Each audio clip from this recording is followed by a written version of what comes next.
அப்புறம் இப்போ chain star கேஸை எப்படி ட்ராப் பண்ணலான்னு பார்க்கலாம். இப்போ நான் அதே மாதிரியே ஒரு பில்டிங்கை மாடல் பண்ணி வச்சுட்டேன். அது எல்லாமே 3 மீட்டர் ஹைட்டு, கீழேருந்து 3 மீட்டர் ஹைட்டு. இப்போ அங்கேருந்து அடுத்தடுத்த ஃப்ளோருக்கு எப்படி ட்ராப் பண்ணலான்னு சொல்கிறேன். ஸோ அதை ட்ராப் பண்ணுறதுக்கு நமக்கு எப்பவும் போல் அந்த ரைஸ் த்ரெட் வச்சு தான் வரையணும்.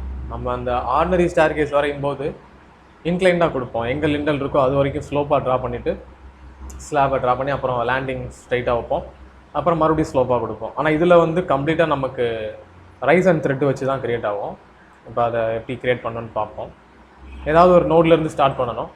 நான் இப்போது இந்த பாட்டம் நோட்லேருந்து உங்களுக்கு எங்கேருந்து நான் எக்ஸாம்பிளுக்கு இது எடுக்கிறேன். நீங்கள் எங்கேருந்து ஸ்டார்ட் பண்ணணுமோ அங்கே எடுத்துருங்க. எடுத்துட்டு இதை வந்து ட்ரான்ஸ்லேட் ரிப்பீட் பண்ணி ஃபார்வர்ட் பண்ணணும், ஃப்ரண்ட்டில் கொண்டு வரணும். ஸோ இசட் ஆக்சிஸில் வச்சுக்கிட்டு எந்த பக்கம் வெளியே வரணுமோ அந்த சைடு வச்சுக்கோங்க.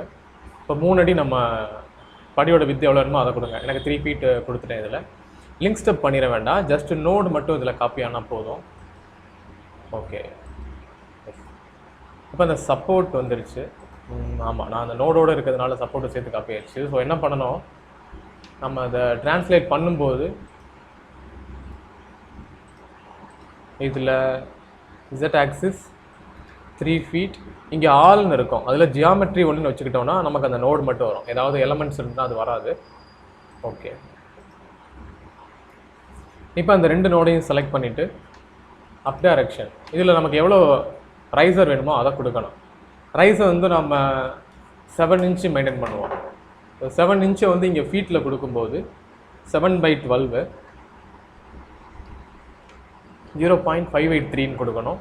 லிங்க் வர வேண்டாம், அப்படியே ஓகே மட்டும் கொடுத்துருங்க. இது மாதிரி ட்ரா பண்ணணும். ஸோ இங்கே நம்ம ஆல் கொடுத்துட்டோம், அதனால தான் மிஸ்டேக் ஆகிருக்கு.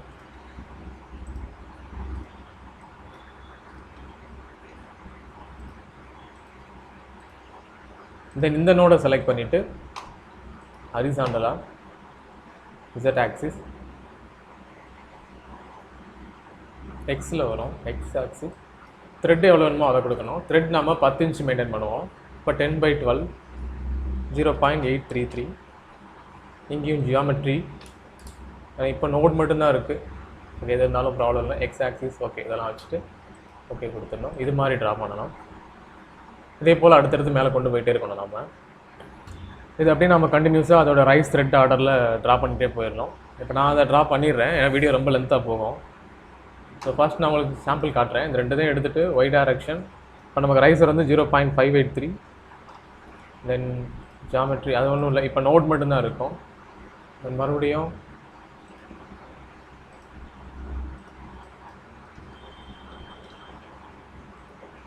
இது மாதிரி கொண்டு போகணும். அடுத்து த்ரெட்டு அது வந்து எக்ஸ் டைரக்ஷன் தான். 0.833 வந்துடும். ஓகே, இது மாதிரி நோட்ஸை க்ரியேட் பண்ணிடுங்க. க்ரியேட் பண்ணதுக்கப்புறம் அதில் பிளேட்ஸ் ட்ரா பண்ணுங்கள். கரெக்டாக ஒவ்வொரு சர்ஃபேஸ்லேயும் இந்த மாதிரி ட்ரா பண்ணிடுங்க.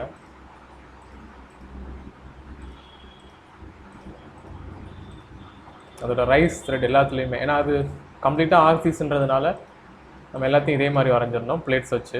அவ்வளோதான் ப்ரோ, இந்த மாதிரி எல்லாத்துலேயுமே பிளேட்ஸ் வரைஞ்சிருங்க. இது மாதிரி ட்ரா பண்ணிடுங்க. தென் லேண்டிங் கொடுப்போம். லேண்டிங்க்கு வந்து கரெக்டாக நான் அதை ஸ்ட்ரைட்டு எடுக்கணும். இது எவ்வளோ டிஸ்டன்ஸ் இருக்குதுன்னு தெரியல. இதுக்கு இன்னொரு ஐடியா இருக்குது. இந்த நோடை செலக்ட் பண்ணிவிட்டு ட்ரான்ஸ்லேட் ரிப்பீட் சும்மா ரஃபாக ஒரு எக்ஸ் ஆக்சிஸில் 5 ஃபீட்டே இருக்கட்டும். லிங்க் ஸ்டெப் கொடுத்துருவோம். இப்போ ஒரு பீமோடு அங்கே போயிடும். அப்போ என்ன ஆகும், இந்த காலமும் பீமும் ஒன்றா இன்டர்செக்ட் பண்ணிடும். ஸோ நாம் அந்த 2ஐயும் செலக்ட் பண்ணிவிட்டு இங்கே இன்டர்செக்ட்னு ஒரு ஆப்ஷன் இருக்கும், இன்டர்செக்டிங் பீம்ஸ். அதில் வந்து இன்டர்செக்ட் செலக்டட் பீம் ஓகே கொடுத்துட்டிங்கன்னா இப்போ கரெக்டாக அந்த இடத்துல அந்த பாயிண்ட் நம்ம கிடச்சிடும். இப்போ இதே எக்ஸ்ட்ரா இருக்கிறத எரேஸ் பண்ணிக்கலாம். ஓகே, இப்போ அதை மெஷர் பண்ணி எடுக்கலாம். தென் லேண்டிங் ஸ்லாபுக்கு இதை செலக்ட் பண்ணிட்டு 3 ஃபீட்டுக்கு வெளியில் இசட் ஆக்சிஸில் கொண்டு வந்துடணும். ஓகே, தென் அதில் பிளேட்ஸ் வரைஞ்சிருங்க லேண்டிங்க்கு. அவ்வளோதான். இப்போ அந்த பீம் தேவையில்லை, இது மாதிரி ட்ரா பண்ணிடணும். இப்போ நான் உங்களுக்கு இந்த எக்ஸசைஸ்க்காக சிங்கிள் ஃப்ளைட் வரைஞ்சிருக்கேன். டபுள் ஃப்ளைட் இன்னும் அடுத்த ஃப்ளைட் வரையணும், அது நீங்கள் ஒர்க் பண்ணி பார்த்துருங்க. இப்போ நான் குவிக்காக பண்ணுறதுனால இதோட ஸ்டாப் பண்ணிக்கிறேன். இதில் எப்படி இப்போ அனலைஸ் பண்ணுறது, லோட் அப்ளை பண்ணுறதுன்னு பார்ப்போம். சேம் இதே மெத்தட் தான் ரெண்டாவது ஃப்ளைட்டுக்கும் இந்த மாதிரி நீங்கள் அந்த நோட் எடுத்து கொண்டு போயிட்டே இருக்கணும் அடுத்தடுத்து லேண்டிங்லேருந்து. தென் இப்போ இதில் வெயிட் அப்ளை பண்ணுற மெட்டீரியல்ஸ் அப்ளை பண்ணிடுவோம். ப்ராப்பர்ட்டியை திக்னஸ் அப்ளை பண்ணுறேன். நான் 6 inch திக்னஸ் கொடுக்குறேன் இதுக்கு. அப்படியே assign to selected place select பண்ணிவிட்டு நான் போய்ட்டு அந்த ஸ்டார் கேஸ் மட்டும் செலக்ட் பண்ணேன். நான் ஆல்ரெடி மற்ற ஸ்லாபுக்கெலாம் கொடுத்துட்டேன்.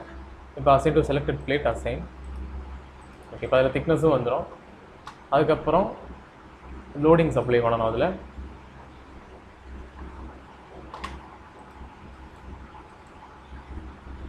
அதில் வந்து டெட் லோடு வந்து சாஃப்ட்வேர் எடுத்துக்கும். நம்ம செல்ஃப் வெயிட் கொடுக்குறதுனால எடுத்துக்கும். செல்ஃப் வெயிட்டை இன்னொரு தடவை இப்போ ஆட் பண்ணணும்.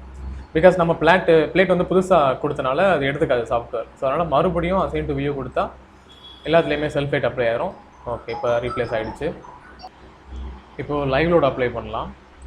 அடுத்தது லைவ் லோட் போயிட்டு ஆட்,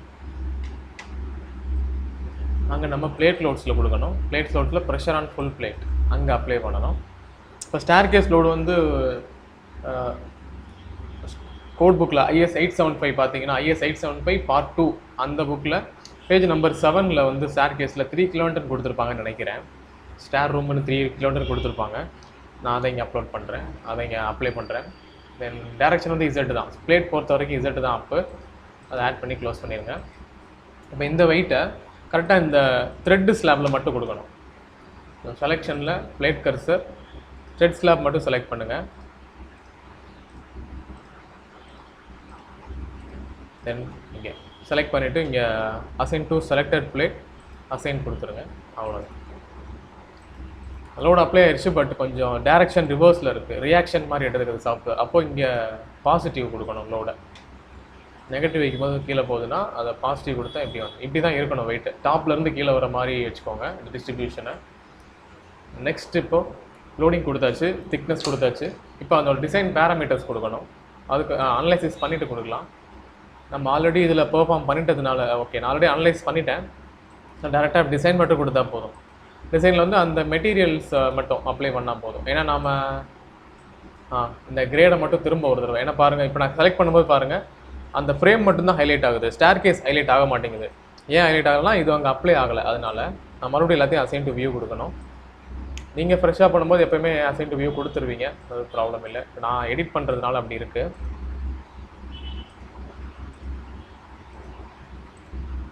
ரீபார் ஓகே, ரீபார் வந்து ஸ்லாபுக்கு எடுக்காது. ஸோ அது அப்ளை ஆகாது. நான் கிளிக் பண்ணி இப்போ அசைன் பண்ணுறேன் அசைன் டு வியூ, ஆனாலுமே அது பிளேட்டில் எடுக்காது. அவ்வளோதான். தென் டிசைன் எலமெண்ட் மட்டும் இன்னொரு தடவை அசைன் டு வியூ, ஏன்னா இந்த ஸ்லாபுக்காக. So design assign to view assign. அவ்வளோதான். இப்போ மறுபடியும் இந்த ஸ்லாப்பில் அப்ளை ஆயிடுச்சு.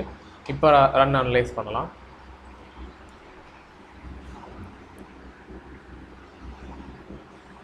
ஓகே, அனலைஸ் ஆனதுக்கப்புறம் அதோடைய அவுட்புட் ஃபைல் போய் பார்த்தோம்னா யூட்டிலிட்டிஸ், அங்கே அனலைசிஸ் அவுட்புட்,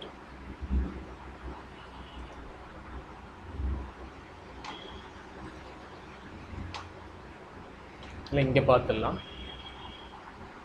ரிசல்ட்டை லாஸ்ட்டாக ஸ்க்ரால் பண்ணிங்கன்னா ஸ்லாபோட டேட்டாஸ் இருக்கும். அதில் இப்போ இங்கே 156 காட்டுது. எல்லாத்துக்கும் எல்லா பிளேட்டுக்குமே 156 காட்டுது. இப்போ நம்மளோடது எதுன்னு அந்த ஸ்டார் கேஸ் எதுன்னு பார்க்குறதுக்கு வந்து கர்சர் மட்டும் அங்கே வச்சோம்னா, இப்போ பிளேட் கர்சர் எடுத்துகிட்டு நம்ம போய்ட்டு அந்த பிளேட்டை செலக்ட் பண்ணால் நம்பர்ஸ் காமிக்கும். Plate number 110, plate number 106. Okay, இதான் நம்ம இங்கேருந்து ஸ்டார்ட் பண்ணோம். அது என்னன்னு பார்க்கலாம். 89. ஓகே, அப்போ 89லேருந்து 106 வரைக்கும் உள்ள பிளேட்டு தான் எடுத்துக்கணும் நம்ம.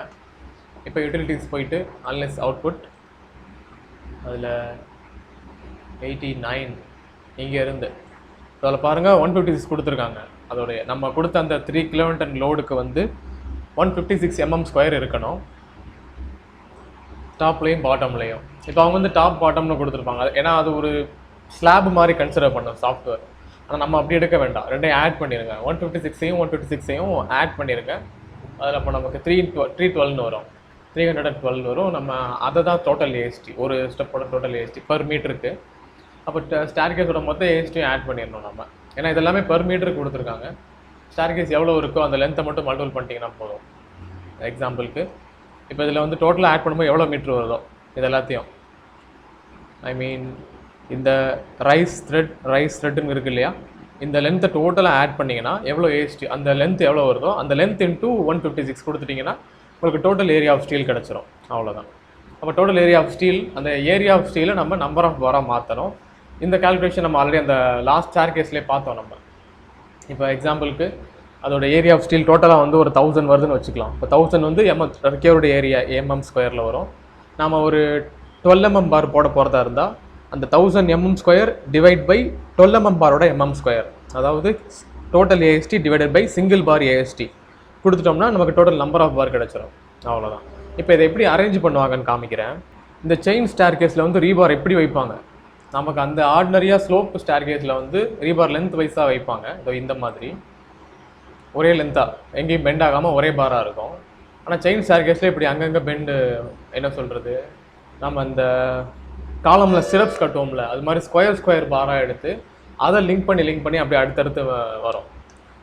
ஃபோல்ட் ஆகி வரும். இந்த ஃபோல்டிங்கில் இருக்கும் எல்லா ரீபார் கனெக்ஷன்ஸில். இதை கவனிச்சிங்கன்னா தெரியும். அதே மாதிரி ஒவ்வொரு ஃபோல்டிங் விழுகும் இல்லையா, கரெக்டாக அந்த 2 ஃபோல்டிங் சேர இடத்துல ஒரு ஸ்கொயர் கிரியேட் ஆகும். எக்ஸாம்பிளுக்கு இது ஒரு ஃபோல்டிங் அப்படின்னா 2 சேர இடத்துல ஒரு ஸ்கொயரு, கீழே ஒரு ஸ்கொயர், அந்த ஸ்கொயருக்குள்ளே ரீபார் வைப்பாங்க. அதை பிடிச்சிக்கிறதுக்காக அந்த 2 செயினும் லிங்க் ஆகி நிற்கணும். அதுக்காக இந்த மாதிரி தான் ப்ளே பண்ணுவோம். டீட்டெயில் வந்து இப்படி ட்ரா பண்ணணும். இப்போ நீங்கள் எத்தனை mm பார் யூஸ் பண்ண போகிறீங்களோ, 12 mm பார், 10 mm பார், அந்த பார் யூஸ் பண்ண போகிறீங்களோ கரெக்டாக அந்த த்ரெட் ரைஸ் வர மாதிரி நீங்கள் அப்படி ஸ்கொயராக மட்டும் வரைஞ்சி காட்டினா போதும். இந்த ஸ்கொயரு எவ்வளோ ஸ்பேசிங் கண்டுபிடிக்கிறது ஈஸி. இப்போ நம்பர் ஆஃப் பார் கிடச்சிருமா, நம்பர் ஆஃப் பார் ஒரு 8 வருதுன்னு வச்சுக்கலாம் நீங்கள் அந்த இதில் பண்ணும்போது. அப்போ ஸ்டேர் கேஸோட வித்து வந்து நமக்கு 3 அடி டிவைடட் பை நம்பர் ஆஃப் பார் கொடுத்தீங்கன்னா எவ்வளோ ஸ்பேசிங்னு கிடச்சிரும். ஒரு 6 இன்ச்சு 5 இன்ச்சு அந்த மாதிரி வரும். அப்போ நீங்கள் ஒவ்வொரு பாரையும் இந்த ஹரிசாண்டல் டைரக்ஷனில் அதோட ஸ்பேசிங்கை மெஷர் பண்ணி காமிக்கணும். ஒவ்வொரு லிங்காக கனெக்ட் பண்ணியிருக்கோம் இல்லையா, இப்போ இந்த லிங்க்குக்கும் எவ்வளோ கேப் இருக்கும், அதான் ஸ்பேசிங், அதை நீங்கள் எடுக்கணும். அவ்வளோதான். அதையும் இந்த லாங் செக்ஷனை மட்டும் வரைஞ்சி காமிச்சா போதும். இந்த அரேஞ்ச்மெண்ட்டே ஏன்னா அதை காமிச்சிருக்காங்க பாருங்கள். இப்போ 1/2 இன்ச்சு பார் 1/2 இன்ச்சுனா 12 mm bar, 12 mm bar 7 inch centre to centre distance. அவ்வளோதான். இப்படி காமிச்சா போதும். நீங்கள் இந்த ஷேப் மட்டும் கரெக்டாக வரைஞ்சிருங்க. நான் ஒரு ஃப்ளைட் தான் வரைஞ்சிருக்கேன். நீங்கள் ஃபுல் பில்டிங் வரையும்போது டாப் ரூஃப் வரை கொண்டு போயிருங்க. அவ்வளோதான். ஸ்டேப் வரைஞ்சிட்டு அதோடைய லோட் மேலே அப்ளை பண்ணிட்டீங்கன்னா ஏரியா ஆஃப் ஸ்டீல் வந்துடும். ஸ்லாபுக்கு எப்போவுமே ஏரியா ஆஃப் ஸ்டீல் மட்டும்தான் வரும். அந்த ரீபார் நாம தான் எடுக்கணும். ஏரியா ஆஃப் ஸ்டீலை வச்சு எத்தனை நம்பர் ஆஃப் பார் நாம தான் எடுக்கணும். அவ்வளோதான். இப்போ இவ்வளோ டயா தான் போடணும்லாம் அவசியம் இல்லை. நீங்கள் எவ்வளோ டயா போட்டாலும் 8 mm பார் போட்டால் கூட அந்த 1000 ஏரியாவை அட்டைன் பண்ணணும். அது 1000 mm² ஏரியாவை அதை ரீச் பண்ணணும். அவ்வளவுதான். வேறு எந்த கண்டிஷனுமே இதில் கிடையாது.